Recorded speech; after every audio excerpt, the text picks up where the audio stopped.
नमस्कार and welcome you world affairs. मैं हूं प्रशांत धवन। नाउ रिसेंटली आपने देखा होगा कि इंडिया ने चेंज कर दिए हैं अपने लॉज रिगार्डिंग न्यूक्लियर वेपन, जिस पे बहुत से आर्टिकल्स पब्लिश हुए हैं कि ना सिर्फ nuclear weapons, chemical weapons, basically जो भी वेपन्स ऑफ मास डिस्ट्रक्शन है उसको लेकर एक अमेंडमेंट बिल पास किया गया है लोकसभा में। अभी लोकसभा में पास हो चुका है, राज्यसभा में आज पास हो जाएगा। ऑल टुगेदर कानून में बदलाव बहुत ही जल्द लागू हो जाएंगे। नाउ हम डिस्कस करेंगे कि इंडिया अपने कानून चेंज क्यों कर रहा है, यहाँ पर FATF का रोल क्या है, बहुत कुछ आपको जानने को मिलेगा। मगर आगे बढ़ने से पहले आपसे क्वेश्चन पूछूंगा। क्वेश्चन यहाँ पर यह है कि रिसेंटली भारत को मिला है एक नया फॉरेन सेक्रेटरी। फॉरेन सेक्रेटरी आपको पता होगा विदेश मंत्री के अंडर काम करते हैं। तो हमारे देश के विदेश मंत्री हो गए डॉक्टर एस जयशंकर। इनके अंडर जो हमारे नए फॉरेन सेक्रेटरी होंगे वो कौन है, इनका नाम क्या है, ये है यहाँ पे आपकी ऑप्शन।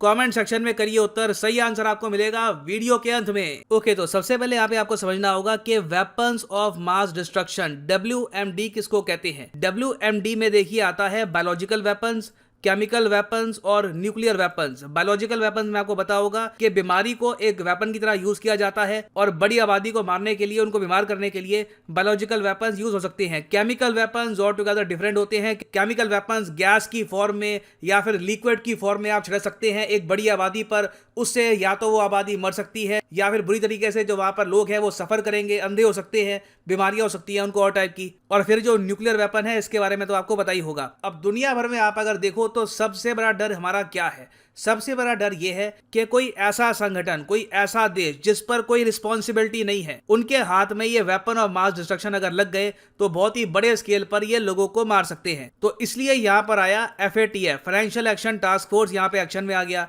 और FATF ने आज से कई साल पहले एक आप कह लीजिए इनिशिएटिव स्टार्ट किया कि जो भी देश है दुनिया भर में, प्राइमरली जो FATF की मेंबर कंट्रीज हैं, उनको FATF ये कहेगा कि जो वेपन ऑफ मास डिस्ट्रक्शन है इनकी फाइनेंसिंग आप रोकोगे। अगर आपको पता लग गया कि कोई भी आदमी आपके देश में कहीं पर फंडिंग कर रहा है किसी WMD प्रोग्राम को, तो इमीडिएट बेसिस पर आप उस पर एक्शन लोगे। आप उसके जो भी एसेट हैं, जो भी पैसे हैं, बैंक अकाउंट है, सब कुछ फ्रीज कर दोगे।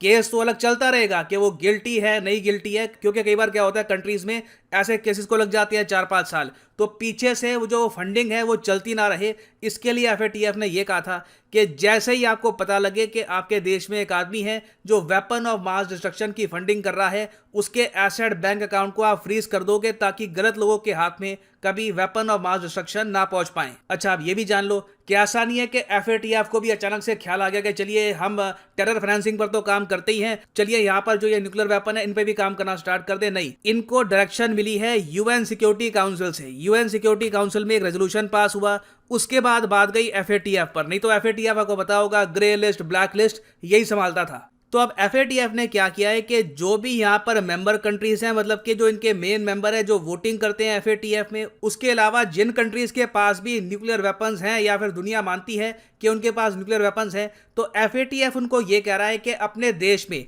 एक ऐसा कानून पास करो कि कल को अगर तुमको पता लगता है कि तुम्हारे देश में कोई भी आदमी है जो वेपन ऑफ मास डिस्ट्रक्शन के प्रोग्राम की फंडिंग कर रहा है, इमीडिएटली उस पर एक्शन लेना। सोचना मत कि अब क्या करें, यहां पर immediately stop that persons finances. तो मेन कंट्रीज यहां पर सामने आते हैं US, Russia, France, UK, China, India, Pakistan, North Korea, Israel. Basically जिन कंट्रीज के पास भी न्यूक्लियर वेपन्स हैं या फिर वेपन ऑफ मास डिस्ट्रक्शन हो सकते हैं, उनको FATF कह रहा है कि ऐसे कानून पास करो। उसके अलावा भी आप अगर देखो तो कई देश हैं जिनके पास कोई WMD नहीं है। फॉर एग्जाम्पल आप यहां पर देख लो ब्राजील। ब्राजील FATF का मेंबर कंट्री है। ब्राजील एक व्हाइट लिस्ट कंट्री भी है। व्हाइट लिस्ट कंट्रीज वो होती हैं जो प्रॉपरली FATF की गाइडलाइंस को फॉलो करती हैं और इसलिए उनको ये प्रिविलेज भी दी जाती है कि FATF की ग्रे लिस्ट, ब्लैक लिस्ट में कौन सा कंट्री जाएगा उस पर ये वोटिंग भी करती है। तो इंडिया एक FATF व्हाइट लिस्ट कंट्री है। Pakistan for example grey list country है। North Korea black list country है। तो जो व्हाइट लिस्ट वाली कंट्रीज हैं उनमें भी यहाँ पर FATF ने कहा है कि इवन दो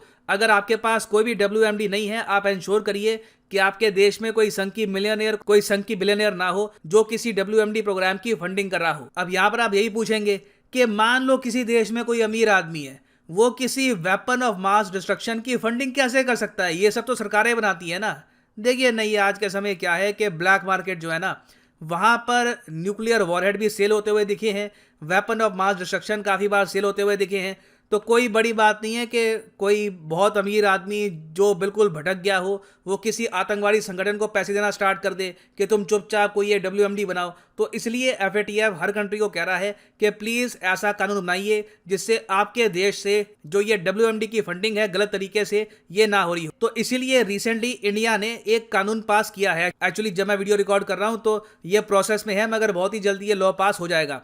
इंडिया यहाँ पर क्या कर रहा है कि हमारा जो ऑलरेडी एक एक्ट है weapon of mass destruction and there delivery system prohibition of unlawful activities act 2005, जिसके अंडर हमने ओपनली बोल रखा है कि अगर कोई आदमी न्यूक्लियर वेपन की टेक्नोलॉजी, न्यूक्लियर वेपन का मटेरियल, इसकी स्मगलिंग करता हुआ पकड़ा गया तो सीधा उसको होगी सजा। नो पर्सन शैल डायरेक्टली और indirectly transfer to a non state actor और terrorist any material, equipment and technology notified under this act और any other act related to relevant activity. तो अब इंडिया ने रिसेंटली इसी एक्ट को amend किया है, मतलब कि लॉ पहले ही बना हुआ था उसको और ज्यादा स्ट्रॉन्ग कर दिया गया है एक अमेंडमेंट बिल के जरिए। इससे भारत सरकार को यह ताकत मिलेगी कि कल को अगर मान लीजिए हमें पता लगता है कि कोई अमीर आदमी है, जैसे मैंने आपको बताया, वो किसी आतंकवादी संगठन को फंडिंग कर रहा है ताकि वो लोग एक वेपन ऑफ मास डिस्ट्रक्शन बना पाए, तो इमीडिएटली भारत सरकार उसके सारे फंड, बैंक अकाउंट, जो भी उसके एसेट हैं, सब कुछ कर देगी फ्रीज, ताकि कल को लोगों की जान पर खतरा ना आ सके। तो ये एक बहुत ही इंपॉर्टेंट अमेंडमेंट है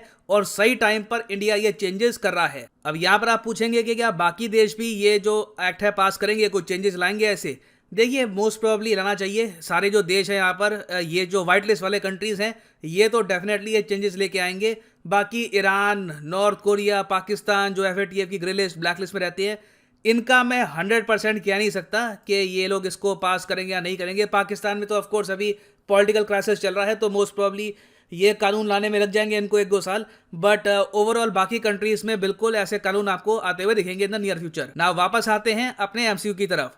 क्वेश्चन मैंने आपसे ये पूछा था कि भारत के नए फॉरेन सेक्रेटरी कौन है, तो सही उत्तर यहाँ पे है ऑप्शन ए, विजय मोहन साहब। विजय मोहन साहब रिसेंटली बने हैं the new foreign secretary of India. याद रखिएगा, बहुत ही इंपॉर्टेंट क्वेश्चन है, किसी भी एग्जाम में आपसे पूछ सकते हैं। यहाँ पर मैं ये भी ऐड कर दूं कि अगर आप लाइफ में एक बार प्रॉपरली UPSC एग्जाम की तैयारी करना चाहते हैं तो कमेंट सेक्शन में जाओ, यहाँ पे आपको मिलेगा लिंक, इस लिंक पे करो क्लिक। UPSC एग्जाम का भी यहाँ पे आपको कोर्स मिलेगा, SSC, बैंक, नीट एग्जाम, जिस एग्जाम की आप तैयारी कर सकते हैं वहाँ पे लिंक पे क्लिक करिए। अगर आप UPSC एग्जाम की तैयारी कर रहे हैं, क्लिक ऑन दिस लिंक और यहाँ पे आप परचेज कर पाएंगे अनअकैडमी का आइकॉनिक कोर्स। जो आइकॉनिक कोर्स है स्पेशल इसलिए है क्योंकि यहाँ पे आपको मिलता है एक पर्सनल कोच जो आपको गाइड करेगा थ्रू आउट योर प्रिपरेशन, और उसके अलावा ऑफ कोर्स यहाँ पर जो सारा सिलेबस होता है वो तो कवर होगा ही। तो अगर आपके पास अभी टाइम है, आप आराम से चाहते हैं कि 2024 में एक प्रॉपर अटेम्प्ट देना UPSC का, अभी आप कॉलेज में है, आराम से 2 साल में एक प्रॉपर अटेम्प्ट देंगे UPSC का, तो जो 36 महीने का कोर्स है ये भी आप कर सकते हैं परचेज। मगर जो प्राइसेस यहाँ पर लिखे हैं पे करने की आवश्यकता नहीं है, सिंपली यहाँ पर यूज करिए कोड